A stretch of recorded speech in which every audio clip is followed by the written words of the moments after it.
Mesdames et messieurs, bonjour, bienvenue à une nouvelle édition de Midi au Caire. On va passer en revue les dernières nouvelles locales.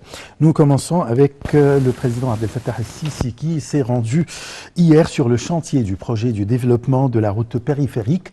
Il a inspecté les travaux de l'élargissement de la section est de la route périphérique à partir de la région de l'axe de Jehan es-Sadet jusqu'à l'axe de Chobra-Banha. Un commentaire.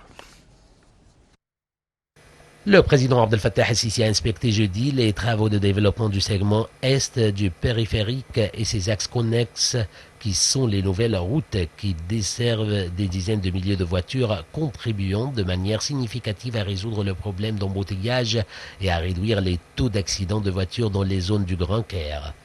Le président al-Sisi a été informé des travaux complets de développement et d'entretien du segment est du périphérique qui comprennent l'amélioration de son efficacité et son extension à 8 voies de circulation dans chacun des deux sens. C'est ce qu'a déclaré le porte-parole de la présidence, Bassem Radi. Le chef de l'État a mis l'accent sur le respect des délais d'achèvement des travaux et des spécifications techniques type, ainsi que sur l'application stricte des procédures de préservation de la sûreté des travailleurs, a ajouté l'ambassadeur Radi.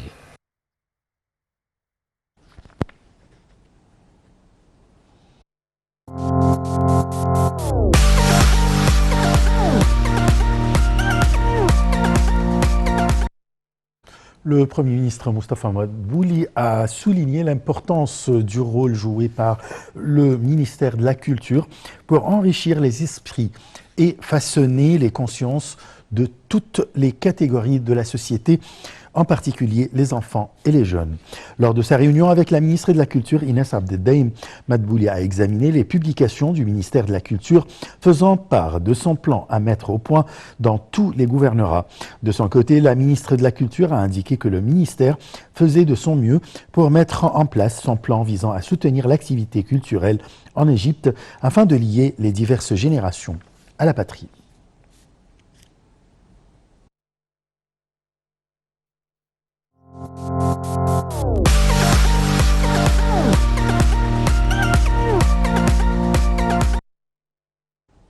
En marge des réunions de l'Assemblée générale des Nations unies, le chef de la diplomatie, Sameh Shoukry, a tenu une série de réunions avec ses homologues et de hauts responsables.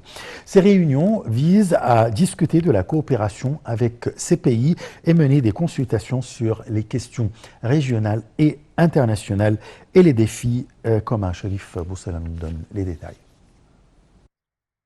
Lors de sa participation à la réunion des pays de voisinage de la Libye qui s'est tenue en marge des travaux de l'Assemblée générale des Nations unies actuellement tenue à New York, le ministre des Affaires étrangères, Sameh Shoukry, a souligné l'importance que l'Égypte attache à la stabilisation de la situation en Libye. Shoukry a également évoqué le rôle confié aux pays voisins pour le soutien à un règlement global qui préserve les capacités de la Libye et sa souveraineté loin de toute ingérence. En poursuite de ses rencontres à New York, il a reçu au siège de la mission égyptienne à New York le ministre syrien des Affaires étrangères pour discuter des moyens de mettre fin à la crise en Syrie. Shoukry s'est de même entretenu avec le président de la 76e session de l'Assemblée générale des Nations unies, Abdullah Shahed. L'entretien a porté sur les questions inscrites à l'ordre du jour des réunions de l'Assemblée générale de l'ONU et les activités prioritaires pendant la prochaine phase. Le chef de la diplomatie a rencontré ses homologues tanzaniennes, sénégalaises, grecs, somaliens, sud-coréens et lettons séparément. Shoukry a eu un tête-à-tête avec son homologue italien, Luigi Di Maio. Les deux diplomates ont discuté des relations bilatérales et des questions d'intérêt commun. Les rencontres du ministre des Affaires étrangères ont pour objectif de soumettre les réalisations égyptiennes en matière politique, économique et sociale en vue de renforcer les intérêts communs avec des États et partenaires internationaux, ainsi que d'atteindre les objectifs de la politique étrangère de l'Égypte au cours de la période à venir.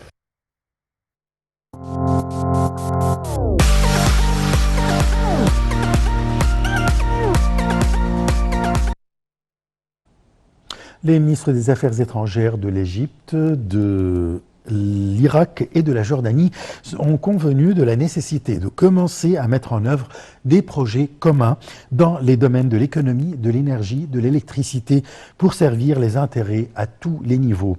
Le ministre irakien des Affaires étrangères, Fouad Hussein, a participé à la réunion de coordination tripartite avec les ministres des Affaires étrangères d'Égypte, Samer Chokri, et de la Jordanie, Ayman Safadi, en marge de la 76e session de l'Assemblée générale des Nations unies à New York pour discuter de la coopération entre les trois pays.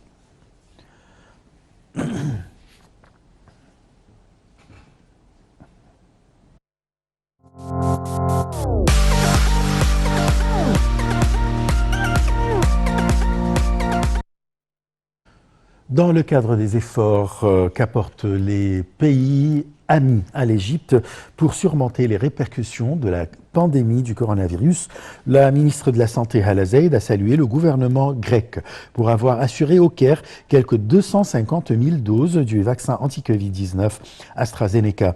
Lors de son entretien avec l'ambassadeur de la Grèce au Caire, Hala Zeid a exprimé son appréciation au soutien apporté par le gouvernement grec au secteur de la santé en Égypte.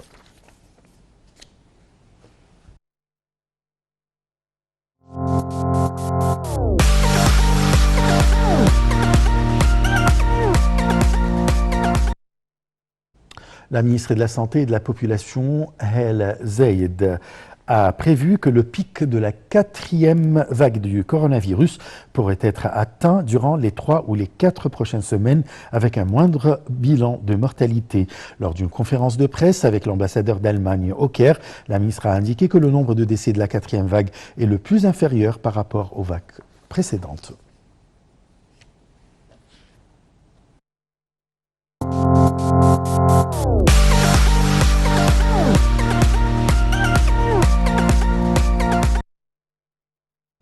En même temps, le ministère de la Santé a annoncé que 800 personnes rétablies du coronavirus avaient quitté les hôpitaux de confinement après avoir reçu les soins médicaux nécessaires, portant le nombre total de cas guéris du Covid-19 à 253 271 cas. Le ministère de la Santé a toutefois déclaré avoir détecté 568 nouvelles infections au coronavirus et 36 décès.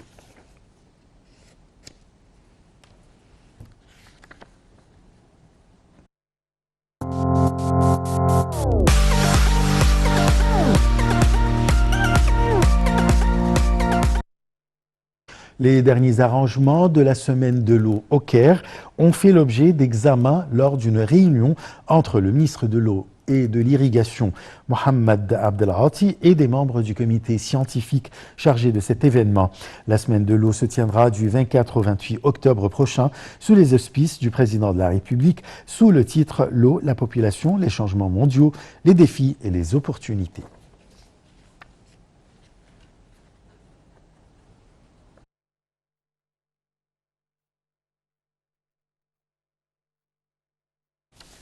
Fin de cette émission. Merci de l'avoir suivi. Très très bonne journée. Au revoir.